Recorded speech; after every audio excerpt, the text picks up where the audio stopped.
आत्ताची सर्वात मोठी बातमी प्रबंधभूमी महाराष्ट्र न्यूजच्या हाती येत आहे। थेट जाऊया त्या ब्रेकिंग बातमीकडे।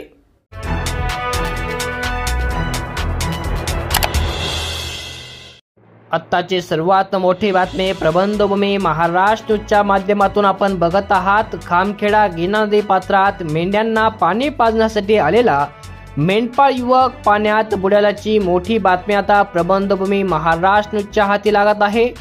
अंधार पडल्याने शोध मोहीम आता थांबवण्यात आली आहे। या बातमी संदर्भात सविस्तर माहितीसाठी आमचे प्रतिनिधी वैभव पवार थेट आपल्या सोबत कॉल लाईन वर जोडले जात आहेत। बोला वैभवजी, या संदर्भात काय सविस्तर माहिती मिळते?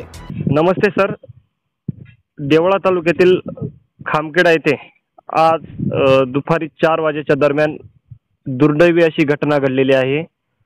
साक्री तालुक्यातील वाघापूर या गावातून 8-15 दिवसांपूर्वी मेंढपाळ त्यांच्या व्यवसायानिमित्त खामखेडा गावात आलेले होते आणि आज दुपारच्या 4 वाजेच्या दरम्यान नुकतंच गिरणा नदी पात्रात गिरणा नदीला पाणी आलेलं आहे आणि त्या मेंढ्यांना पाणी पाजण्यासाठी काही मेंढपाळ ही गिरणा नदी पात्रात दुपारी खामखेडा येथील जो पूल आहे त्या पुलाजवळ मेंढ्यांना पाणी पाजण्यासाठी आले होते आणि 4 वाजेच्या दरम्यान त्यातील एक मेंढपाळ युवक साधारण 19-20 वर्षाच्या आसपास त्याचं वय असेल, रवी सीताराम खताळ हा युवक पाण्यात उतरला आंघोळीसाठी आणि त्याला त्या ठिकाणी पाण्याचा अंदाज न आल्याने तो पाण्यात बुडाला।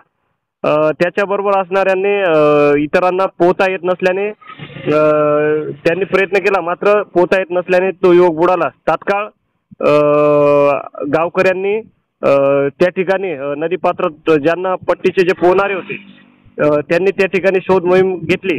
तसेच लोहनेर येथील जे दिलीप आयरे म्हणून आहेत ते पट्टीचे पोहणारे यांनी देखील नदीपात्रात 2 तास शोध मोहीम घेतली।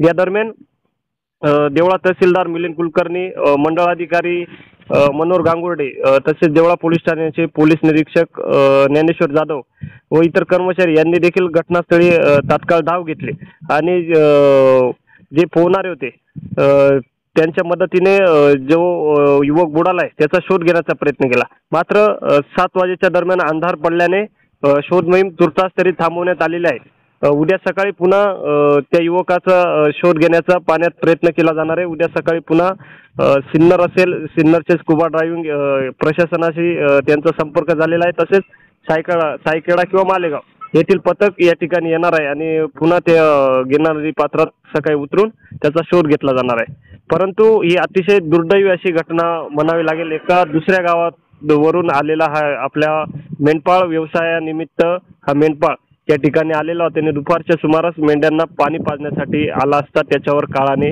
घाला घातलाय। धन्यवाद वैभवजी माहिती दिल्याबद्दल। याच प्रकारे महत्त्वाच्या बातम्या, महत्त्वाच्या घडामोडी, महत्त्वाचे अपडेट प्रबंधभूमी महाराष्ट्र न्यूजच्या माध्यमातून बघण्यासाठी प्रबंधभूमी चॅनलला सबस्क्राइब करा, बेल आयकॉन दाबा आणि बघत रहा प्रबंधभूमी महाराष्ट्र न्यूज। ताज्या व महत्त्वाच्या बातम्या बघण्यासाठी प्ले स्टोअर वर जा, प्रबंधभूमी ॲप डाउनलोड करा व या धावपळीच्या जीवनात अपडेट रहा।